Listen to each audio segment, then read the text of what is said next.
Internet Nation, Alex Jen Ashley here, and I have a ring pop. And as you can see, it's made my teeth just the slightest bit red, which means I need to brush my teeth. But yeah, welcome back to the second video in the Meaning of the Temple Art video, and I totally didn't say that title in the first video because it didn't have a title up until I had to upload the video onto YouTube and title it. But yeah, that was technically the name of the blog I was writing, but the blog, as I said in part 1, did not become a thing, so now I'm going to use it for the video series. This is part 2, and in this part I shall be going over all the tattoos done by my friend Mike, and I decided to do the ones that he did before the ones I did because I'm pretty sure he's done less on me than I have. So yeah, jumping into it, the first tattoo that he ever did for me was the Voodoo Doll on my hip, this guy right here. I'm gonna have to be careful with how I take the pictures because as you can see that one was upside down. So yeah. This one doesn't really have a lot of significance because as you can see it is a voodoo doll. Not that there's anything wrong with voodoo, but I personally, even though I do use like hair and clothing and personal items in some of my spells sometimes, not often. The reason I got this tattoo is because back in high school my friend Hector drew it and I really liked it, so I asked him if I could have it and then use it as my first tattoo, and he said yeah. So I took it and then like lost the picture up until like a few years later after graduating high school, and I found the image in a book and I ended up getting it. It was the first tattoo that Mike did for me and one of the first tattoos that he ever did, and just like obviously it's amazing. And I still remember the experience quite fondly. It was in his room, ironically, and there was like 2 other people in the room aside from he and I. And we were watching like Kung Fu Panda 2. It was quite the fun experience. Yeah. So, come to think of it, I do not recall what the second tattoo that he did for me was, but I think it was the rose on my wrist.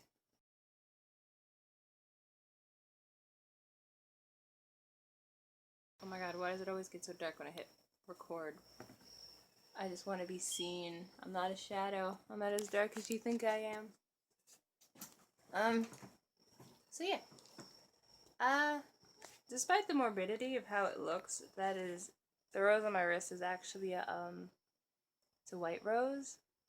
Or it's supposed to be a white rose, but white ink doesn't take to my skin color at all. And as you can see, like the top part looks a little brown orange, and that's from like where I hand poked some white ink in. But it was white for like a week, and then it just turned brown because I guess it mixed with blood or something. I guess you win some and you lose mostly. But yeah, it was basically a white rose being painted red, like in Alice in Wonderland, and it was basically, the significance came over time, which things usually do throughout my life, but the white rose being painted red symbolizes me, how I used to be, my journey of when I was younger, and I would always pretend to be something else or nothing at all, just to avoid getting in trouble. Ironically, like the cards in the movie, they accidentally planted white roses when they were supposed to paint red roses, and then they painted their white roses red to cover up their mistakes so they wouldn't get in trouble. Excuse me. But yeah, that's basically how I was. I used to just pretend to not be me. I used to just pretend to not be anything just to not get in trouble.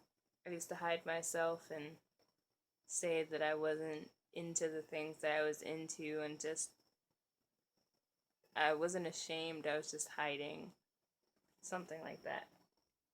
And if you look closely, you can see that I used to cut over the red, and I used to watch the blood run down my arm as if the flower were actually, as if the paint on the flower was actually running. So it's basically a representation of covering up my purity, my innocence.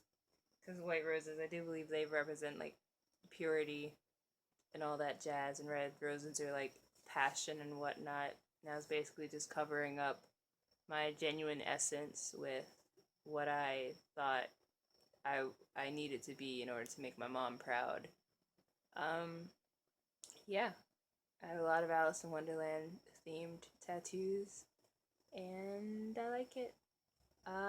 This next tattoo is I'm not sure if I should go down because frankly I really don't remember the order in which he tattooed me.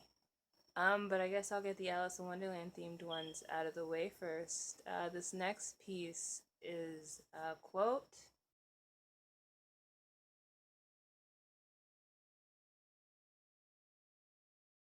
from a cover song by Travis Something. It's a cover of the song Airplanes by B.O.B. and Hayley Williams. I almost said Harley Quinn. And the quote says, "What if Alice imagined a trip to Wonderland?" Now, ever since like the first time I saw Alice in Wonderland, the Disney animated movie on VHS when I was younger, specifically remember watching it at my dad's house when he was living with my stepmom's parents in their building on that little TV high up and whatnot. Which, come to think of it, is a very good way of preventing kids from watching TV in your room.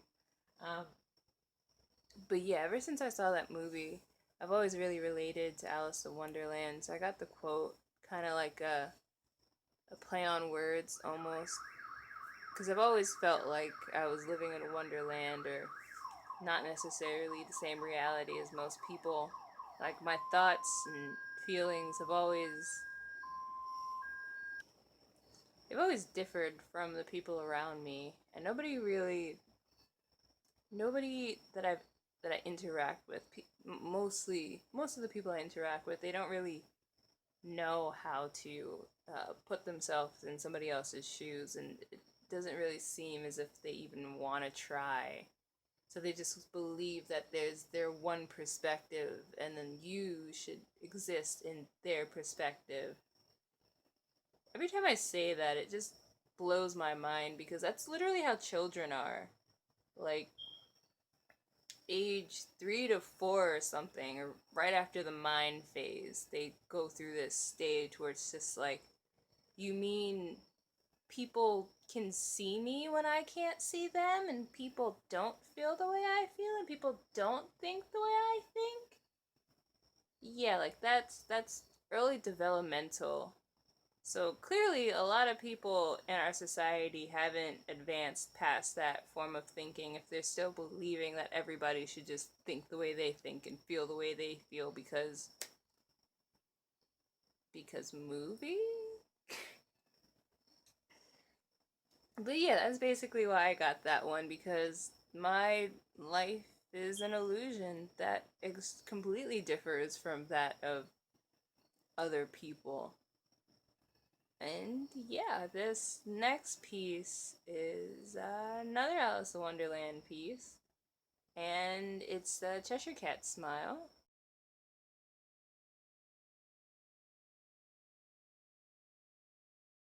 This one I can't get a good shot of because it's really difficult to get a picture of the back of your shoulder. And for some reason, I have no idea why it gets so dark when I start recording. I would like to be seen and not just be a shadow, because that's racist. So yeah. The Cheshire Cat smile. You probably can't tell from the angle, but the left eye has been replaced by a full moon. And generally when I go outside, I used to, not anymore. Not anymore, just rarely. When I see the moon, I would usually say in a British accent, it's the Cheshire Cat. Because the moon usually represents the Cheshire Cat to me. And I see it as the Cheshire Cat watching over me. When there's a full moon, he's watching. Where there's a crescent moon or anything under half a moon, he's smiling. And if he's watching or smiling, then I know I'm gonna be safe and nothing bad is gonna happen. So I got the Cheshire Cat grin with the moon in the eye to represent the moon being the Cheshire Cat. Which brings me back to my love for Alice in Wonderland, as well as my love for the moon. Because the moon is, I feel deeply connected to it. I forgot why. But it has something to do with something astrological, as well as my what would you call my element being water, which is governed by the moon. So yeah. The next tattoo that he did for me is my Ramona.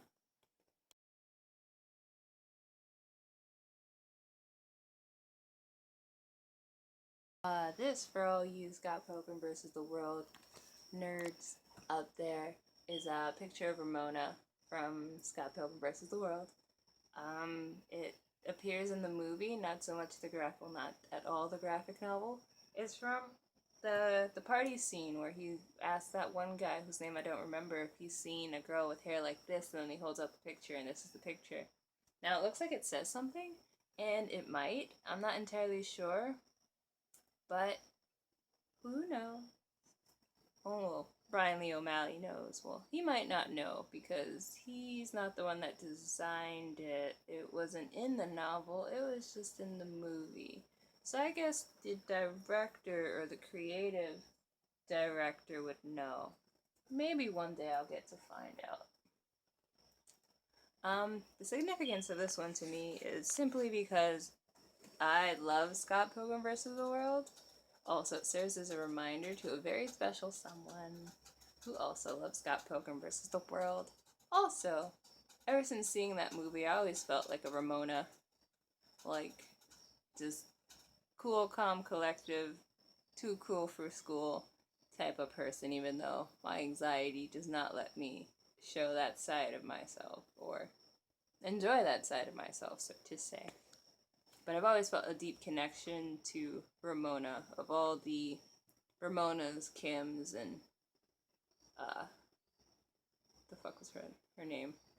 Knives. I would totally be a Ramona. The next tattoo he did for me is my scorpion on my rib.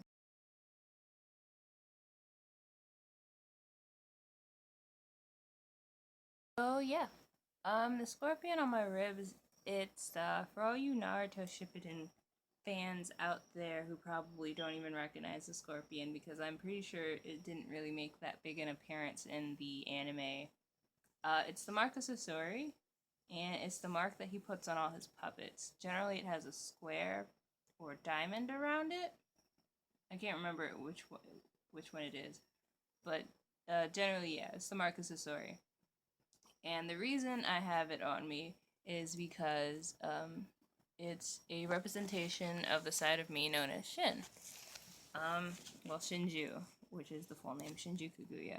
She has this mark on her rib cage on the right hand side where I have mine, and you almost never see it, but it does poke out from under her tank top. Now, Shin is the part of me that represents my inner strength, as well as deep-rooted anger, I suppose. Shin used to be very angry and vengeful in my high school years when I was using her for fanfics and comics and all that stuff, but these days she's more zen and spiritual. Like, she used to dye her hair with the blood of her enemies, which is why it was red. But her hair is dominantly slate, like a cool gray, light blue color, because she is a Kaguya.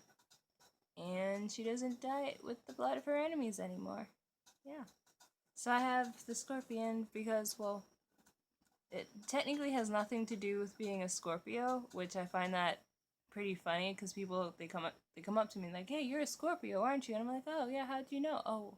Oh, you just assume that because there's a scorpion that I'm a Scorpio. I mean, I am a Scorpio, but there's no correlation. I just have it there because that's what Shin has there on her rib cage. She got the mark because they were lovers when she was very young, and then he left the village to pursue a life of evil Akatsukiing, and then he came back and died.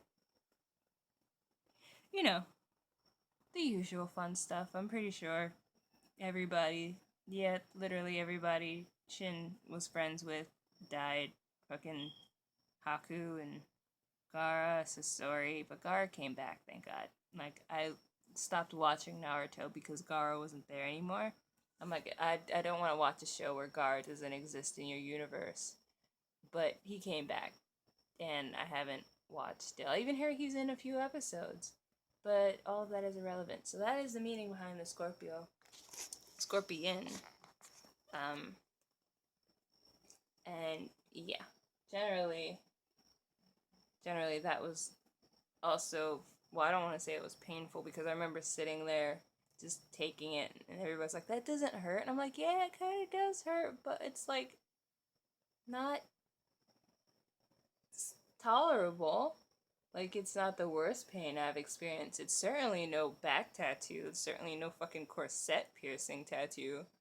Uh, that was agonizing. This is just like, I wish you were done, but I could take it. I could take it.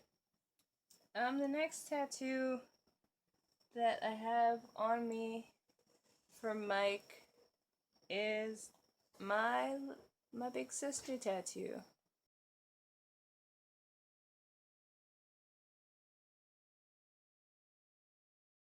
I realized that I could have a little extra light with my lamp. Yep. There's that pretty face not hidden by shadows. So yeah.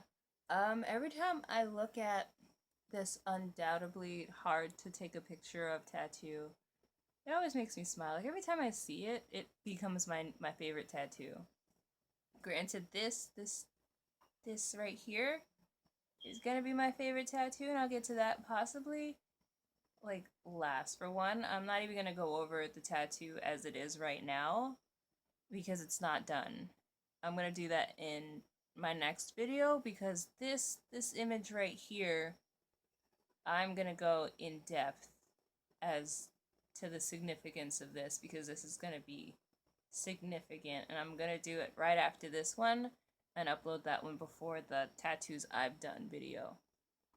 But yeah, the big sister on the back of my calf, completely painless by the way, which is totally amazing. And this tattoo was, I want to say that the concept was completely mine, but I brought the idea, I brought the image of, well, for one, let me start off by saying that the image is a combination of Big Sister from Bioshock and Banksy's Scuba Girl. Banksy is a famous street artist, but ironically, despite the fact that everybody basically kind of knows who Banksy is, nobody is familiar with his art, which is weird because I love his art and I love his scuba people because they are amazing, for one. So basically, I took the image of Banksy's Scuba Girl into the tattoo shop and I was like, Mike, this is what I want. This is what I want you to do to this. And then he drew up the image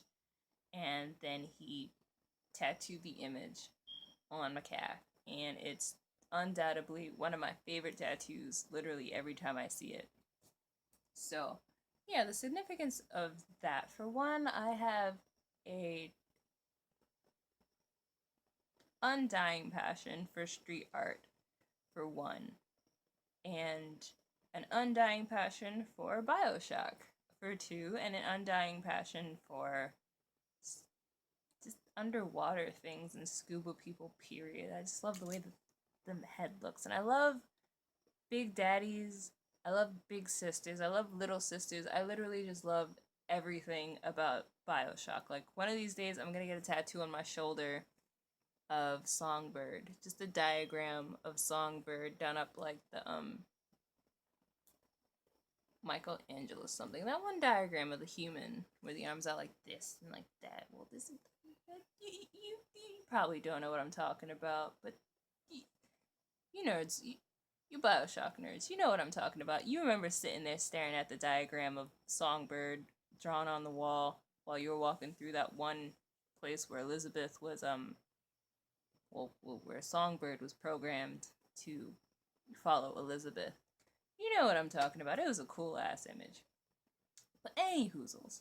So yeah, I'm a huge video game person, though I don't play video games that much. I love BioShock. Like, I love all the BioShocks, and I love every aspect of the BioShocks and everything that makes them different. Like, there will always be a man, there will always be a lighthouse, there will always be whatever the last thing was, there will always be a story.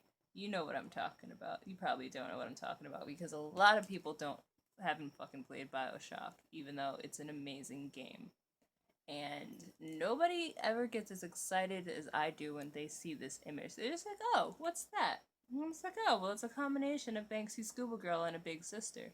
And they're like, oh, that's cool. Like, no, nigga, it's more than cool. Like, it's fucking a big sister, a little big sister, for one, like a little child big sister, with her little sister Holden Cage, Holden, the Big Daddy doll from BioShock 2. Like, it's amazing. Okay? Alright, it's fucking amazing. And I love it. And it's literally my favorite tattoo. So I just ran out of space, which is why I cut off all suddenly like that. And I just deleted a 41-minute video, which I thought I did already. Oh, well. Anyway, it's my own fault for making the video so long, but that's okay. Basically that's enough rambling on that tattoo. The next one that was done by Mike. Hold on, I need to think. Okay, I've thought. And the only other tattoo on my body done by the incredible Mike, whose Instagram I will link in the description. You guys should go to him because he is amazing, and he only gets even more amazing, is the Pocahontas on my back. And I'm not going to show that in the video because it links to this tattoo right here. And I will show you guys this picture up close and go into the details of it. I guess I will get to that now because that is literally the only tattoo I have left. Well, done by him. So, yeah, I will see you guys in the next video. Until then, you are loved by me, you wonderful creatures. Goodbye.